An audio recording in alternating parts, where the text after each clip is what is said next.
Nasabat ang 1.6 million pesos halaga ng smuggled cigarettes mula sa naarestong dalawang individual sa isinagawang PNP Anti-Criminality Checkpoint sa Barangay Tuwal, Picong, Lanao del Sur. Nito lamang ika-9 ng Disyembre taong kasalukuyan. Kinilala ng mga otoridad ang mga suspect na sina alias Rafi, 31 anyos at alias Sammy, 17 anyos na pawang residente ng Barangay Liangan, Picong, Lanao del Sur. Ayon sa Picong MPS, habang isinasagawa ang naturang checkpoint operation nang mapansin ng mga otoridad ang sigarilyo sa likod ng isang sasakyan dahilan ng agarang pagpahinto dito.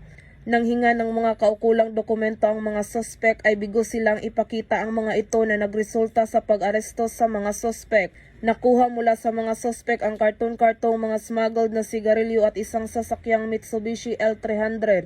Ang mga nakumpiskang sigarilyo at sasakyan ay kasalukuyang nasa kustudiya ng Picong MPS para sa dokumentasyon at pagsasampa ng kaukulang kaso, habang ang smuggled cigarettes ay isusumiti sa Bureau of Customs para sa tamang disposisyon. Ang operasyon ay bahagi ng kampanya kontra smuggling. Hinimok ng kapulisan ang publiko na makipagtulungan sa pagbibigay ng impormasyon at tiniyak na magpapatuloy ang operasyon para sa ligtas at maayos na kalakalan sa Bangsamoro. Mula rito sa Rio ng Bangsamoro, ako ang inyong Police News Network Correspondent, Patrolwoman Maricris Algabre, alagad ng batas, tagataguyod ng Balitang Pulis.